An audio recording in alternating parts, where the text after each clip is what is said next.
চার দফা ইউনিয়ন পরিষদ নির্বাচনে ব্যাপক সহিংসতা, এখন পর্যন্ত মারা গেছে অর্ধ শতাধিক।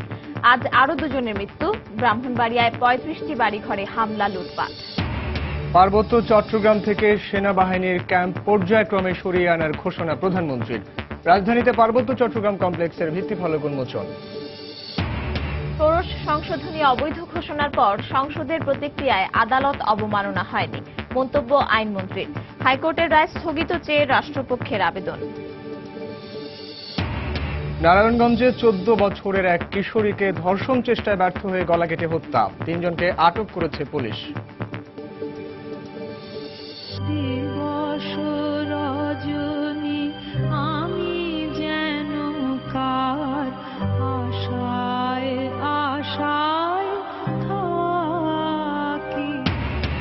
এবং বিশ্বকবি রবীন্দ্রনাথ ঠাকুরের ১৫৫তম জন্মবার্ষিকীতে দেশ জুড়ে নানা আয়োজন। অযত্ন আর অবহেলায় হারিয়ে যেতে বসেছে শিলাইদহের কাছারি বাড়ি।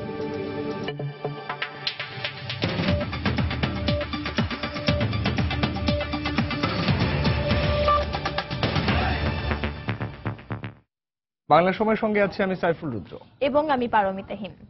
৪ দফা ইউনিয়ন পরিষদ নির্বাচনে সহিংসতায় নিহত হয়েছেন অর্ধ শতাধিক, এছাড়া আহত হয়েছেন কয়েক হাজার। নির্বাচনের উপর দায়িত্বশীলদের নিয়ন্ত্রণ না থাকাকে এজন্য দায়ী করেছেন বিশ্লেষকরা।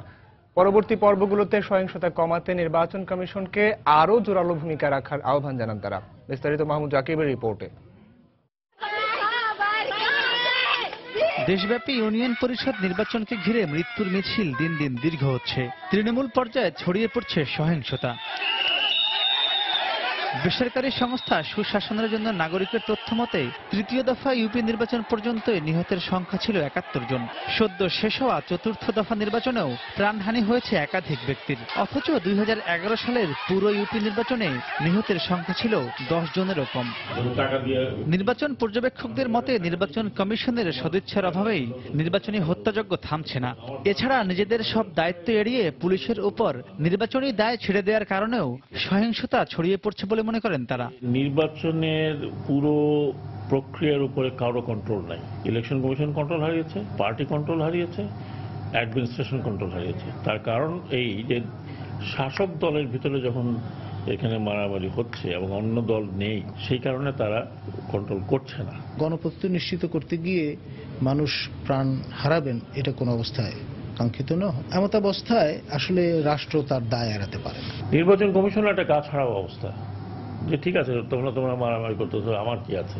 যেমন একজন কমিশনার বললেন বাইরে মারামারি করতেছে, আমার কোনো, আমি ভোট কেন্দ্রে কি হচ্ছে এটা নিয়ে আমি বদার। অ্যাকচুয়ালি তো তা নয়। যারা স্টেক হোল্ডার তারা ডেসপারেট, প্রচুর বিদ্রোহী প্রার্থী আছেন অ্যাক্রস দ্য পলিটিক্যাল ডিভাইড, এবং তাদের জন্য it's a do or die situation. Government influence আছে এই অ্যাডমিনিস্ট্রেশনের উপরে, যেখানে প্রিজাইডিং অফিসার সিল মারতেছে, কোনো প্রিজাইডিং অফিসার জাল ভোট দিচ্ছে, এরা তো সরকারি কর্মকর্তা।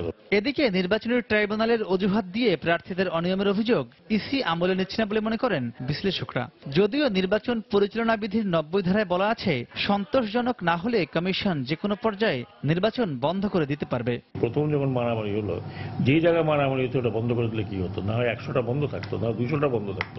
নির্বাচনী ব্যবস্থাপনা যদি একবার ভেঙে যায়, এটাকে আবার রাস্তা নিয়ে আসতে অনেক সময় লাগবে। কমিশন যারা ম্যানিং করছেন সর্বোচ্চ পর্যায়ে, তাদের নির্বাচন দিবসে মাঠে যাওয়া উচিত। এটা একটা পার্সোনাল টাচ যদি তারা দেন, এটা ডেটারেন্ট একটা রোল প্লে করবে। এছাড়া নির্বাচনী সহিংসতা বন্ধে নির্বাচন কমিশন ও সরকারের পাশাপাশি সাধারণ ভোটারদেরও সচেতন হবার তাগিদ দিয়েছেন বিশ্লেষকরা। মাহমুদ রাকিব, সময় সংবাদ, ঢাকা। এদিকে চতুর্থ ধাপের ইউনিয়ন পরিষদ নির্বাচন পরবর্তী সহিংসতায় আজও দুজনের মৃত্যু হয়েছে। এছাড়া নড়াইল ও যশোর সহ বিভিন্ন স্থানে নির্বাচন পরবর্তী সহিংসতায় আহত হয়েছেন অন্তত ৪৫ জন। এদিকে ভোট না দেওয়ার অভিযোগ তুলে ব্রাহ্মণবাড়িয়ায় ৩৫টি বাড়িঘর ভাঙচুর করা হয়েছে। এ ঘটনায় এখনো অভিযুক্তদের গ্রেপ্তার না করায় পুরো এলাকায় আতঙ্ক বিরাজ করছে। আমাদের রিপোর্টার ও জেলা প্রতিনিধিদের পাঠানো তথ্য ছবি নিয়ে ডেস্ক রিপোর্ট। স্থানীয়দের অভিযোগ, রোববার ভোরে ব্রাহ্মণবাড়িয়ার বিজয়নগর উপজেলার আইডল গ্রামের দাসপাড়ায় হামলা চালায় ইছাপুর ইউনিয়নের পরাজিত এক প্রার্থীর সমর্থকরা। এ সময় হিন্দু সম্প্রদায়ের ৩৫টি বাড়িঘরে ভাঙচুর চালায়। এছাড়া কয়েকজনকে পিটিয়ে আহত করা হয়। পরে হামলাকারীরা তাদের বাড়িঘরে থাকা মালামাল লুটে নেয়। ভুক্তভোগীদের অভিযোগ, শনিবার অনুষ্ঠিত নির্বাচনে ভোট না দেওয়ার অভিযোগ তুলে এই হামলা চালানো হয়েছে।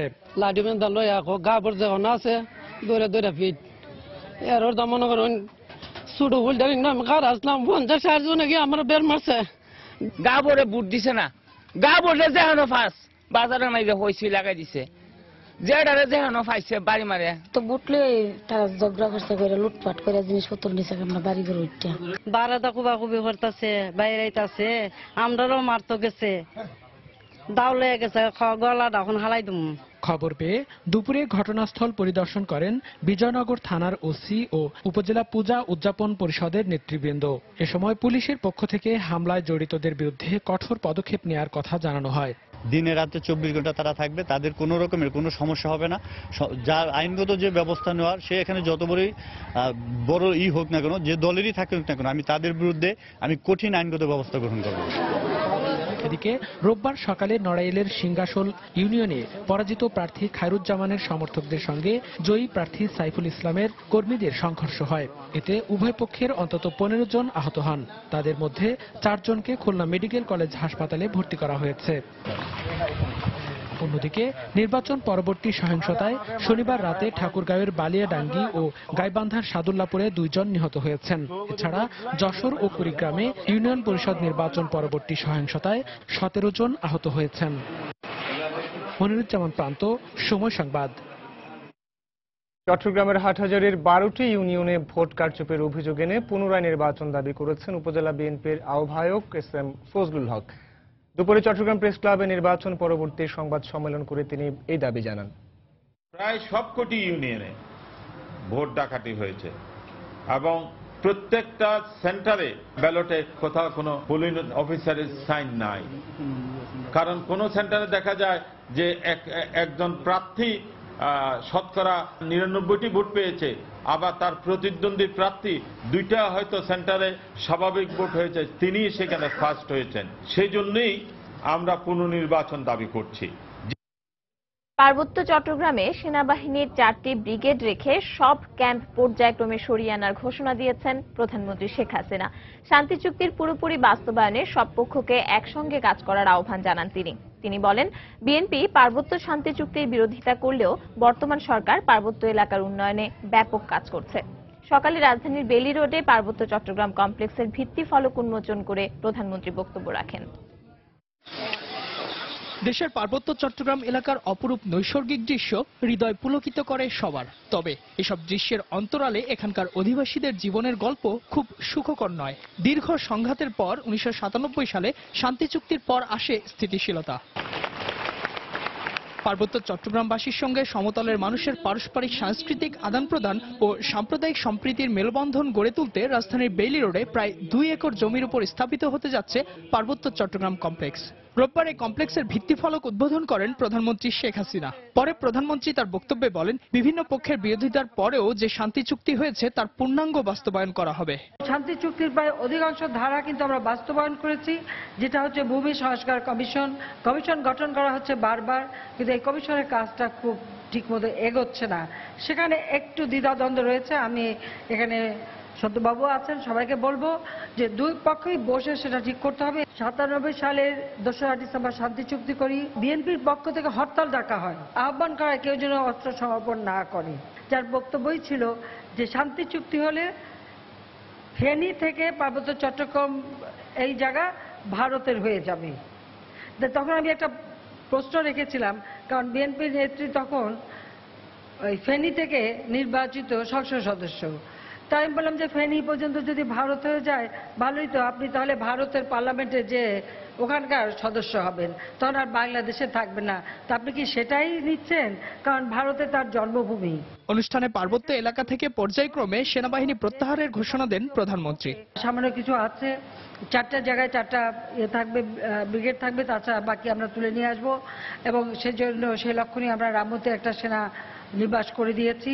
সেভাবে আমরা কিন্তু ওই অঞ্চলে আমাদের শান্তি চুক্তি বাস্তবায়নের কাজ আমরা এগিয়ে নিয়ে যাচ্ছি। যেটুকু বাকি আছে ইনশাল্লাহ সেটুকু আমরা করে ফেলে দেব।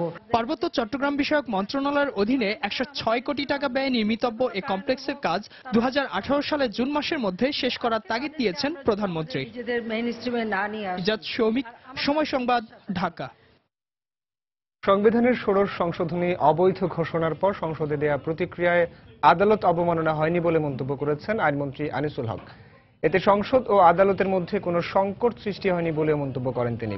সকালে রাজধানীর বিচার প্রশিক্ষণ ইনস্টিটিউটে এক কর্মশালা শেষে সাংবাদিকদের প্রশ্নের জবাবে এ মন্তব্য করেন আইনমন্ত্রী। আপনারা সকলেই জানেন যে সংসদের ভিতরে যা কথা বলা হয় সেটা কিন্তু আদালত অবমাননার এখতিয়ারের মধ্যে আনা যায় না। যেহেতু হাউসের ভিতরে কথা বললে আদালত অবমাননা হবে না, এর মানে এই না যে আমি আদালত অবমাননা করে হাউসের ভিতরে কথা বলবো। নো, আমি এটা বলতে পারি যে এই কথা বলে, এই আইনি ব্যাখ্যার কথা বলে আমি কোনো আদালত অবমাননাকর কথা বলি নাই। এদিকে সংবিধানের ষোড়শ সংশোধনী বাতিলের রায় স্থগিত চেয়ে সুপ্রিম কোর্টের চেম্বার আদালতে আপিল করেছে রাষ্ট্রপক্ষ। দুপুরে সুপ্রিম কোর্টের সংশ্লিষ্ট শাখায় এই আবেদনটি জমা দেন রাষ্ট্রপক্ষ। এর আগে গত বৃহস্পতিবার বিচারপতিদের অপসারণ ক্ষমতা সংসদের হাতে নেওয়া সংক্রান্ত সংবিধানের ষোড়শ সংশোধনী অবৈধ ঘোষণা করে রায় দেন হাইকোর্টের একটি বৃহত্তর বেঞ্চ। আদালত রায়ে বলেন, বিচারপতি অপসারণের ক্ষমতা সংসদের হাতে নেওয়া সংবিধানের সাথে সাংঘর্ষিক। এতে বিচার বিভাগের স্বাধীনতা ক্ষুণ্ণ হবে। ষোড়শ সংশোধনী বাতিলের কারণে একটা শূন্যতা তৈরি হয়েছে বলে মন্তব্য করেছেন অ্যাটর্নি জেনারেল মাহবুবে আলম।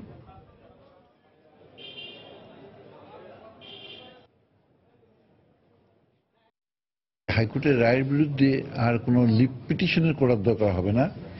আমরা পিটিশন দায়ের করলেই সেটা আপিলের মেমো হিসেবে গণ্য হবে। কিন্তু আমরা এটা অবৈধ ঘোষণার পরিপ্রেক্ষিতে আমাদের মতে একটা ভ্যাকুম, একটা শূন্যতা সৃষ্টি হয়েছে। কাজেই এই শূন্যতাটা যাতে না থাকে এই জন্য আমরা স্থগিতাদেশ চেয়েছি। বাংলা সময় আরো থাকছে। নড়াইলে কালবৈশাখী ঝড়ে গাছ চাপায় 2 ভাই বোনের মৃত্যু, শোকে স্তব্ধ পরিবার।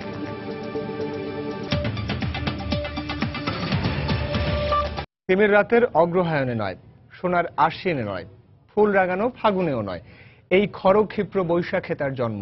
বৈশাখে প্রকৃতির নতুন জন্ম, আমাদেরও নতুন জন্ম এই বৈশাখেই।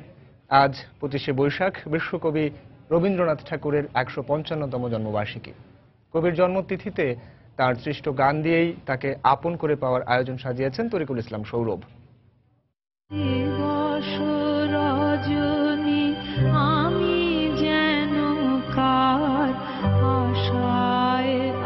আমাদের গভীর আনন্দ কিংবা গোপন ব্যথার গানে রবি, প্রেম ও প্রণয়ের ভাষা তার কাছেই পাওয়া।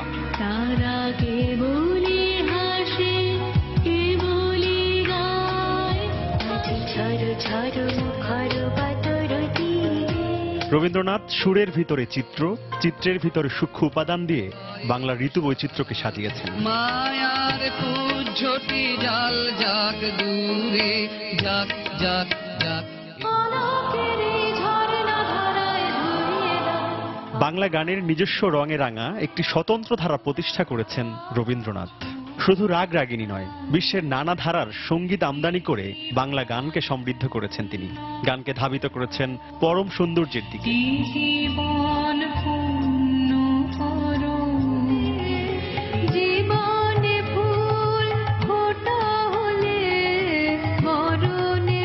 রবীন্দ্রনাথ বাঙালির এমন এক স্বজন, যিনি বিশ্ব মানবের ভাবের সংসার সাজিয়ে বিদায়ের কালে সকরুণ চিত্তে তৃষিত কণ্ঠে সুর তুলেছেন।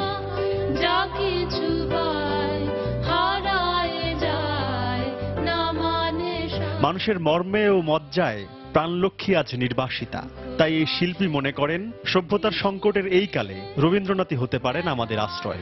সারা দেশের মানুষ, বিশেষ করে তরুণ প্রজন্মের ছেলেমেয়েরা, এরা তো রবীন্দ্রনাথের গভীরে ঢুকছে না। দর্শনে মননে রবীন্দ্রনাথকে ধারণ করার যে চর্চা, সেটা থেকে আমরা অনেক ক্রমশ দূরে চলে যাচ্ছি, এবং এটা তরুণ প্রজন্মকে দিয়ে শুরু করতে হবে।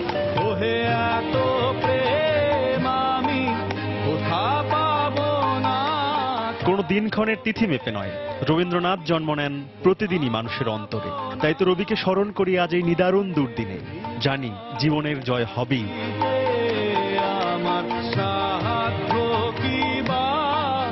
তরিকুল ইসলাম সৌরভ, সময় সংবাদ, ঢাকা। রবীন্দ্রসঙ্গীত, কবিতা আবৃত্তি সহ নানা আয়োজনের মধ্য দিয়ে কুষ্টিয়া শিলাইদহের কুঠি বাড়িতে পালিত হচ্ছে বিশ্বকবি রবীন্দ্রনাথ ঠাকুরের ১৫৫তম জন্মবার্ষিকী। এছাড়া রবীন্দ্র জয়ন্তীকে শুরু হয়েছে ৩ দিন ব্যাপী রবীন্দ্র মেলা। আয়োজকরা বলছেন, নতুন প্রজন্মের কাছে রবীন্দ্রনাথকে ছড়িয়ে দিতে এমন আয়োজন করা হয়েছে। আর অনুষ্ঠান নির্বিঘ্ন করতে পর্যাপ্ত নিরাপত্তা ব্যবস্থা গ্রহণ করা হয়েছে বলে জানিয়েছেন পুলিশ প্রশাসন।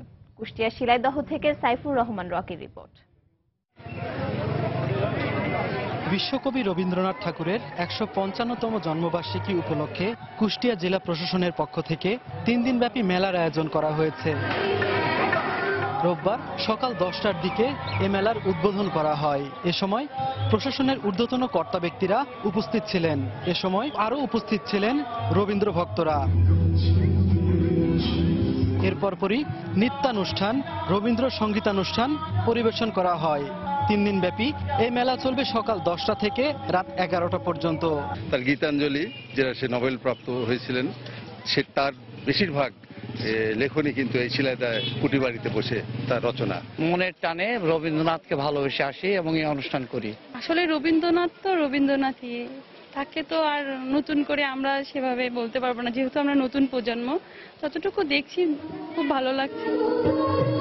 আয়োজকরা জানিয়েছেন, তরুণ প্রজন্মের কাছে বিশ্বকবি রবীন্দ্রনাথ ঠাকুরের স্মৃতি বিজড়িত চিহ্নগুলো ধরে রাখতে তারা প্রতি বছরই ঘটা করে এই অনুষ্ঠানের আয়োজন করেন। রবীন্দ্রনাথের ভক্তদের স্মরণ করে রাখার জন্য তার এই আয়োজন, আর এই আয়োজনকে ঘিরে সন্ধ্যা 6টা থেকে রাত 11টা পর্যন্ত বিভিন্ন বিরতিতে সাংস্কৃতিক অনুষ্ঠান পালন করা হয়।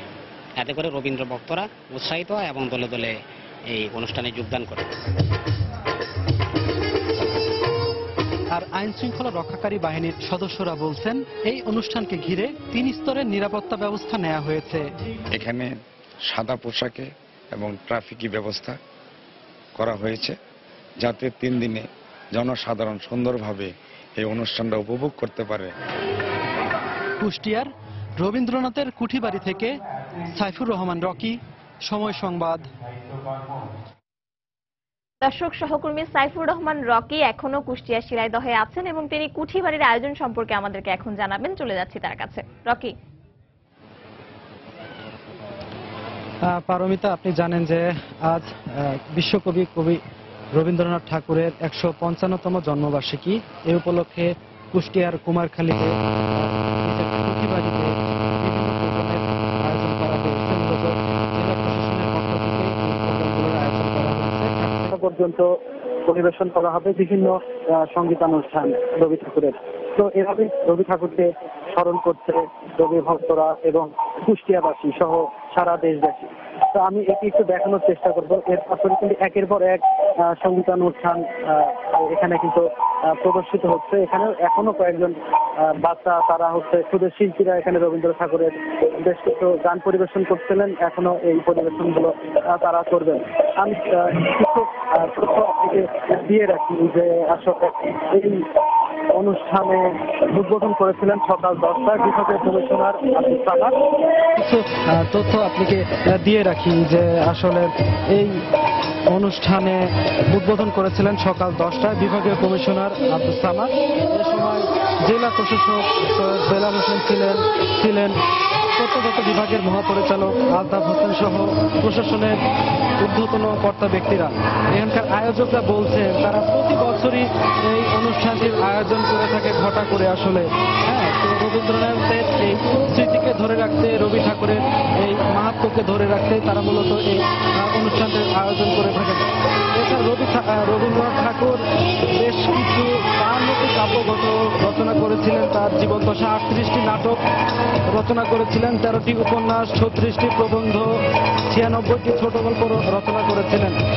তিনি রবীন্দ্রনাথ ঠাকুর সাহিত্যে নোবেল পুরস্কার পেয়েছিলেন 1913 সালে গীতাঞ্জলি রচনার জন্য। তিনি এই গীতাঞ্জলিটি এই কুঠিবাড়িতে বসেই তিনি কিন্তু রচনা করেছিলেন। গীতাঞ্জলি যেটি খুবই পরিচিত পেয়েছে শিক্ষার্থীদের দেখেছি স্কুল থেকে তারা এই রবি ঠাকুরের প্রোগ্রাম এসেছে, অভিভাবকদের সাথে দেখেছি তাদের সন্তানরা এসেছেন, অভিভাবকদের সাথে কথা হয়েছে, তাদের সন্তানদের সাথেও কথা হয়েছে। অভিভাবকরা যেটি বলছেন, পাঠ্য পুস্তকে তারা রবীন্দ্রনাথ ঠাকুরের অনেক কবিতা বা গান, গল্প এসব তারা শুনেছেন, কিন্তু তারা রবি ঠাকুরের বাড়ি, তার জীবন দশায় তিনি কি কি করে গেছেন তার কিছু স্মৃতি এখানে রয়ে গেছে। তো এই স্মৃতিগুলো যদি তারা দেখে তাহলে কিন্তু তাদের মধ্যে একটি বাড়তি স্পৃহা কাজ করবে। তো এই বাড়তি স্পৃহার জন্যই কিন্তু তারা সাথে এনেছেন।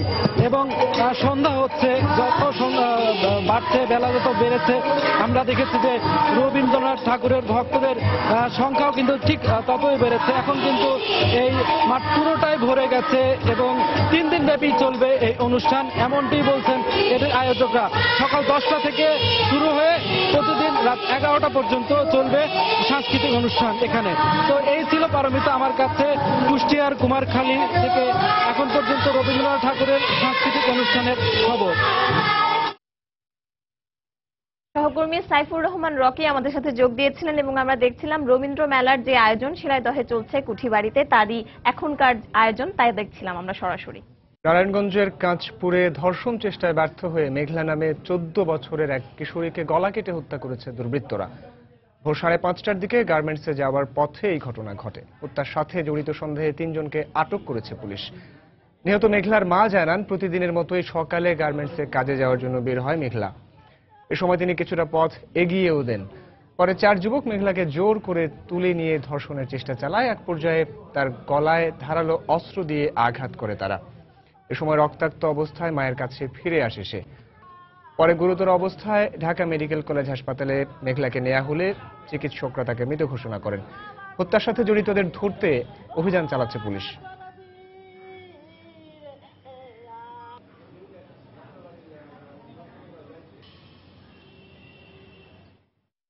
আমি কোনো কিছু চাই না, সরকারের কাছে আমার সন্তান যেমন আমার বুক খালি, আমি এর উপযুক্ত বিচার চাই, এই উপযুক্ত বিচারটা চাই, আমি আর কোনো কিছু চাই না।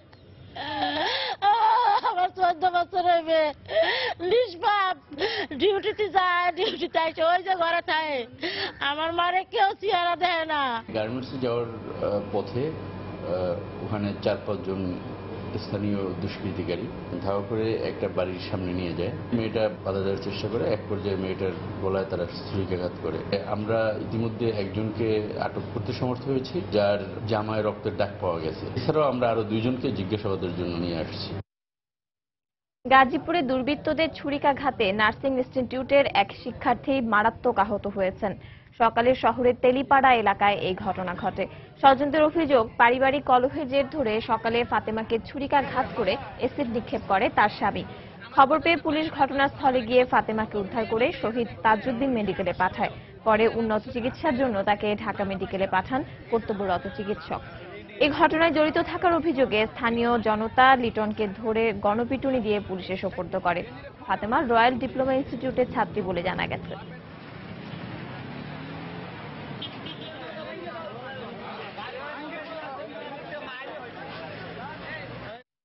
বাংলা সময় আরো থাকছে। বরগুনার পাথরঘাটায় বিদ্যুৎ সংযোগ দেওয়ার নামে লাখ লাখ টাকা হাতিয়ে নেওয়ার অভিযোগ। তদন্ত করে ব্যবস্থা নেওয়ার আশ্বাস বিদ্যুৎ বিভাগের।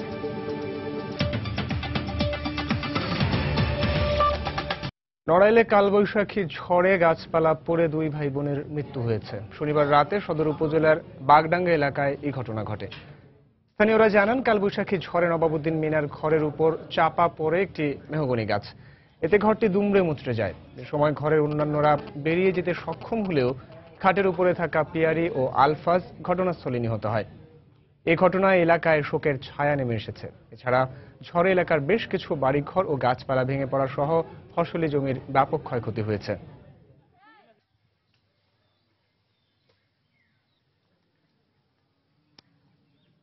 আমরা খবর পেয়ে উপজেলার বিভিন্ন পর্যায়ের কর্মকর্তা সহ অত্র ইউনিয়নের চেয়ারম্যান সহ সহযোগিনী পরিদর্শন এসেছি। আমরা দেখলাম ক্ষয়ক্ষতিগুলো এবং আমাদের জেলা প্রশাসক মহোদয়ের নির্দেশনা ছিল জেলা প্রশাসনের পক্ষ থেকে এবং উপজেলা প্রশাসনের পক্ষ থেকে যত সরকারি সহযোগিতা আছে সেগুলো আমরা দেওয়ার চেষ্টা করব। রাজশাহী বিশ্ববিদ্যালয়ের ইংরেজি বিভাগের শিক্ষক অধ্যাপক রেজাউল করিম সিদ্দিকী হত্যার প্রতিবাদে ও বিচারের দাবিতে আজও মানববন্ধন করেছে বিশ্ববিদ্যালয় শিক্ষক সমিতি। সকালে বিশ্ববিদ্যালয়ের সিনেট ভবনের সামনে ঘণ্টাব্যাপী এই কর্মসূচি পালন করা হয়। এতে ব্যানার ফেস্টুন নিয়ে বিভিন্ন বিভাগের শিক্ষক ও শিক্ষার্থীরা অংশ নেন। হত্যাকাণ্ডের 2 সপ্তাহ পেরিয়ে গেলেও জড়িতরা গ্রেপ্তার না হওয়ায় ক্ষোভ প্রকাশ করেন তারা। এ সময় হত্যাকারীদের গ্রেপ্তার না করা পর্যন্ত আন্দোলন চালিয়ে যাওয়ার ঘোষণা দেন আন্দোলনকারীরা। সেক্ষেত্রে আমাদের এই বিশ্ববিদ্যালয়ে যেহেতু অপহরণের 4 দিন পর বস্তাবন্দি অবস্থায় ফিরোজ আলী নামের 14 বছরের এক শিশুর লাশ উদ্ধার করেছে পুলিশ। বিকেলে পাহাড়তলী থানা এলাকার একটি খাল থেকে তার লাশ উদ্ধার করা হয়। এই ঘটনায় একজনকে আটক করা হয়েছে। পুলিশ জানায়, বুধবার বিকেলে বাড়ি থেকে বের হয়ে নিখোঁজ হয় PM আমিন একাডেমি স্কুলের 8ম শ্রেণীর ছাত্র ফিরোজ। পরে শিশুটির মায়ের মোবাইলে 2 লাখ টাকা মুক্তিপণ চেয়ে খুদে বার্তা পাঠায় অপহরণকারীরা। অপহরণের ঘটনা জানার পর মোবাইল ট্র্যাকিং এর মাধ্যমে নিহত ফিরোজের চাচাতো ভাই হৃদয়কে আটক করে পুলিশ। পরে তার দেওয়া তথ্য অনুযায়ী বিকেলে রূপালী আবাসিক এলাকার একটি খাল থেকে লাশটি উদ্ধার করা হয়। এদিকে পারিবারিক কলহ কিংবা আর্থিক কারণে এই হত্যাকাণ্ড হয়ে থাকতে পারে বলে প্রাথমিকভাবে ধারণা করছে পুলিশ।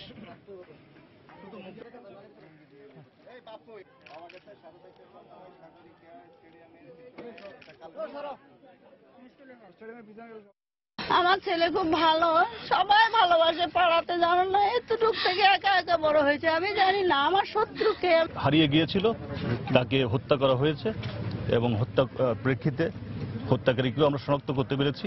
বাদনের আপন স্বাস্থ্য ভাই হৃদয়, এই হৃদয়কে আমাদের সন্দেহ হয়।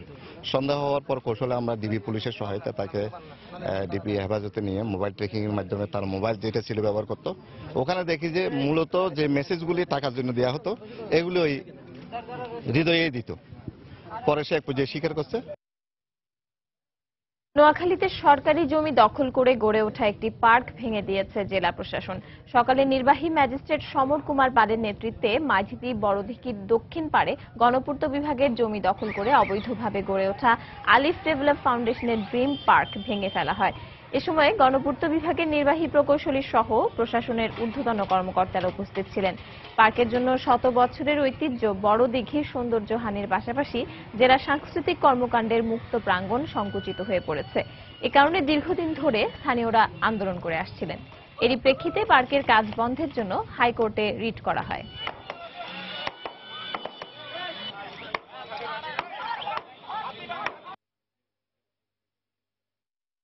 আমরা এখানকার নাগরিকদেরকে সংগঠিত করে এখানকার একটা নিয়মতান্ত্রিক জন আন্দোলন গড়ে তুলি এবং আজকের এই প্রশাসন কর্তৃক এই যে উচ্ছেদ অভিযান, এটা নাগরিক আন্দোলনের একটা বড় রকমের বিজয় সাফল্য আমাদের নোয়াখালীবাসীর। প্রতিদিন হাজার হাজার জনগণ এই পার্কটা উপভোগ করতেছে দেখি। এখন হঠাৎ করে এই গণপূর্তের এক্সচেঞ্জ সাহেব এবং জেলা ম্যাজিস্ট্রেট সাহেব উনি এসে ওনারা আচ্ছা এটা ভাঙতেছেন, কেন ভাঙতেছেন, কিভাবে ওনারা আমাদের কোনো ফোনের কোনো কথার জবাব দেন। হাইকোর্টের একটা নির্দেশনা আছে যে এটা স্থগিত করার। তো সরকারি জমি হিসেবে এবং জেলা ম্যাজিস্ট্রেট যেহেতু এই সরকারি জমির তদারককারী, তো তার নির্দেশনাতে এটা উচ্ছেদ করা হচ্ছে। পঞ্চগড় সদর উপজেলায় সরকারিভাবে গম সংগ্রহ অভিযান শুরু হয়েছে। আগামী 31 মে পর্যন্ত সরাসরি কৃষকদের কাছ থেকে এই গম সংগ্রহ অভিযান চলবে। দুপুরে পঞ্চগড় সদর LHD গোডাউন চত্বরে আনুষ্ঠানিকভাবে গম সংগ্রহ অভিযানের উদ্বোধন করেন উপজেলা পরিষদের চেয়ারম্যান আনোয়ার সাদাত সম্রাট ও উপজেলা নির্বাহী কর্মকর্তা লায়লা মুনতাজের দিনা। এ সময় সদর উপজেলা খাদ্য পরিদর্শক, কৃষি কর্মকর্তা ও চাল কল মালিক সমিতির সভাপতি সহ স্থানীয় গণ্যমান্য লোকজন উপস্থিত ছিলেন। এবছর সদর উপজেলায় 28 টাকা কেজি দরে মোট 2923 মেট্রিক টন গম সংগ্রহ করা হবে।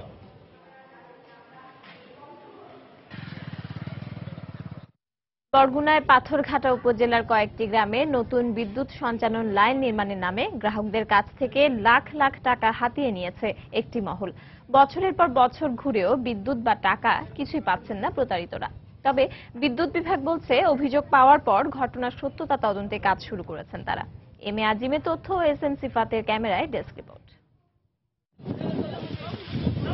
পাথরঘাটা উপজেলার জ্ঞানপাড়া, ট্যাংরা ও মঠের খালগ্রাম। প্রায় 3 বছর আগে এই 3 গ্রামে বিদ্যুৎ সঞ্চালন লাইন নির্মাণ করে নতুন বিদ্যুৎ সংযোগ দেওয়ার কথা বলে ফারুক নামের স্থানীয় একটি কলেজের অধ্যক্ষ ও তার নেতৃত্বে আরো কয়েকজন গ্রামের হতদরিদ্র মানুষের কাছ থেকে লাখ লাখ টাকা হাতিয়ে নেয়। বছরের পর বছর ঘুরে বিদ্যুৎ বা টাকা ফেরত না পেয়ে গত 14 মার্চ বিদ্যুৎ, জ্বালানি ও খনিজ মন্ত্রীর বরাবরে লিখিত অভিযোগ করেছেন ভুক্তভোগীরা। প্রিন্সিপাল ফারুক নিয়ে আর কি সবাই টাকা নিছে, আমার টাকাও হের কাছে দিছি। সবাই 3000 টাকা করে দিয়েছে, এরপরে আবার বলতে আছে 6000 টাকা করে লাগবে, তারপরে আবার 6000 টাকা করে নিয়েছে। সুদে নিয়ে 8,500 টাকা দেওয়া হয়েছে, কোনো কিছু পাইনি এখন পর্যন্ত। ওই খাম্বা একটা দেখছি, ওই এদিকে অভিযুক্ত অধ্যক্ষকে তার কর্মস্থল চৌধুরী মাসুম টিভিএম কলেজে গিয়ে পাওয়া যায়নি। ভুক্তভোগীদের দেয়া সন্ধানে তাকে পাওয়া যায় একটি গ্রামে। তিনি গ্রামবাসীর অভিযোগের বিষয়টি উড়িয়ে দেন।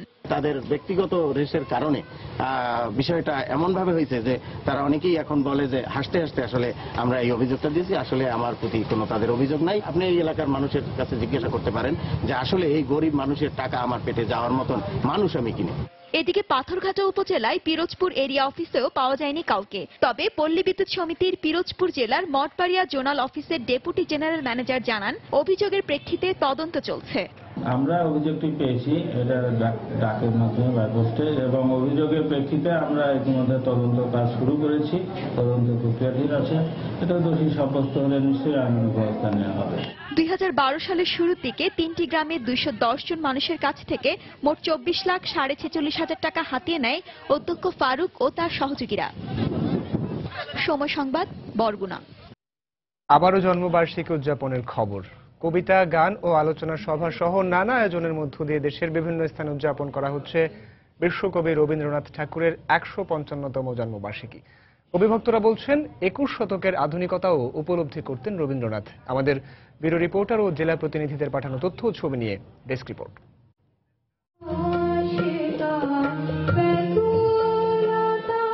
সকালে ময়মনসিংহের জয়নুল উদ্যান বৈশাখী মঞ্চে আয়োজন করা হয় বিশ্বকবির জন্মবার্ষিকী উৎসব। অনুষ্ঠানে ময়মনসিংহের বিভিন্ন সঙ্গীত বিদ্যালয়ের শিক্ষার্থীরা রবীন্দ্রনাথের গান ও কবিতা পরিবেশন করেন।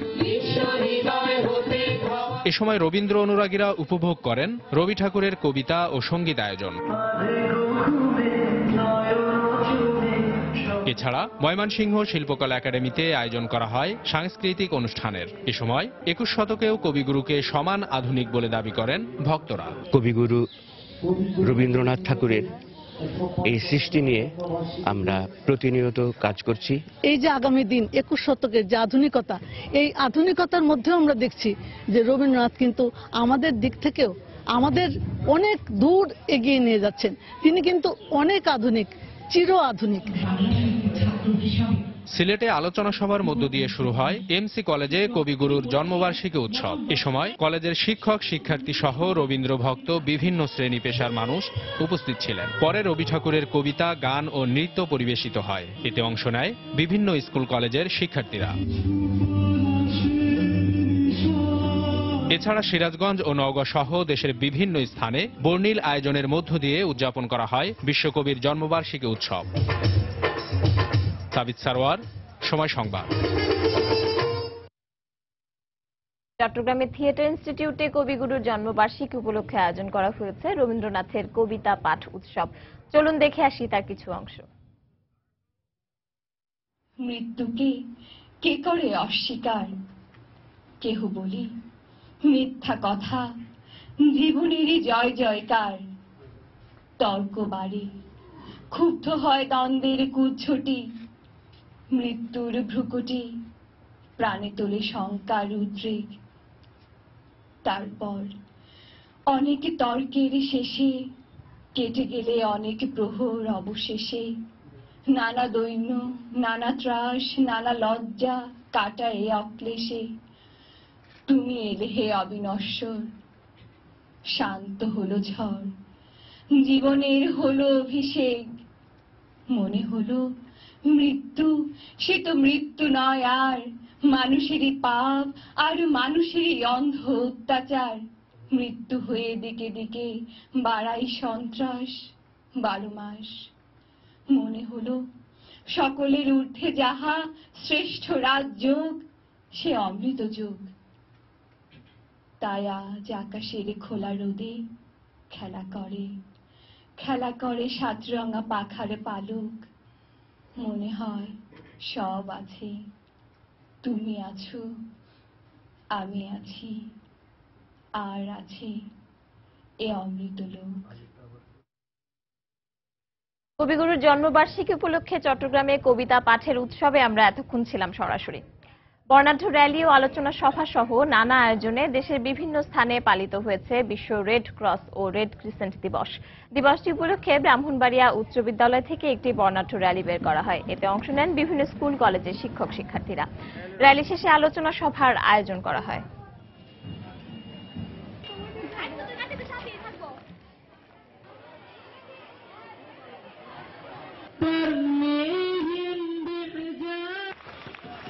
যশোরে বেলুন উড়িয়ে দিবসটির উদ্বোধন করেন জেলা প্রশাসক ডক্টর হুমায়ুন কবির।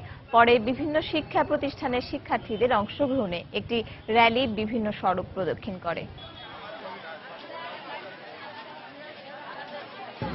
মৌলভীবাজারের প্রেস ক্লাব মোড় থেকে বর্ণাঢ্য র্যালি বের করা হয়। জেলা প্রশাসন ও রেড ক্রিসেন্ট সোসাইটির কর্মকর্তারা সহ র্যালিতে অংশ নেন বিভিন্ন স্কুলের শিক্ষার্থীরা। বাংলা সময়ের শীর্ষ সংবাদগুলো জানিয়ে দিচ্ছি আরো একবার। 4 দফা ইউনিয়ন পরিষদ নির্বাচনে ব্যাপক সহিংসতা, এখন পর্যন্ত মারা গেছে অর্ধ শতাধিক। আজ আরো 2 জনের মৃত্যু। ব্রাহ্মণবাড়িয়ায় 35টি বাড়িঘরে হামলা, লুটপাট। পার্বত্য চট্টগ্রাম থেকে সেনাবাহিনীর ক্যাম্প পর্যায়ক্রমে সরিয়ে আনার ঘোষণা প্রধানমন্ত্রীর। রাজধানীতে পার্বত্য চট্টগ্রাম কমপ্লেক্সের ভিত্তিফলক উন্মোচন। ষোড়শ সংশোধনী অবৈধ ঘোষণার পর সংসদের প্রতিক্রিয়ায় আদালত অবমাননা হয়নি, মন্তব্য আইনমন্ত্রীর। হাইকোর্টের রায় স্থগিত চেয়ে রাষ্ট্রপক্ষের আবেদন। নারায়ণগঞ্জে 14 বছরের কিশোরীকে ধর্ষণ চেষ্টায় ব্যর্থ হয়ে গলা কেটে হত্যা। চট্টগ্রামে অপহরণের 4 দিন পর শিশুর বস্তাবন্দি লাশ উদ্ধার।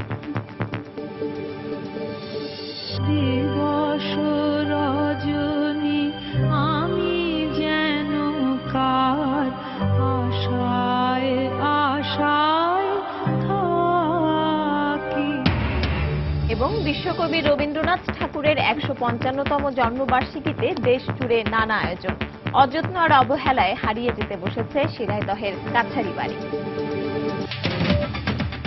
এ ছিল বাংলা সময়। যে কোনো খবর পেতে ভিজিট করুন সমনিউজ.টিভি।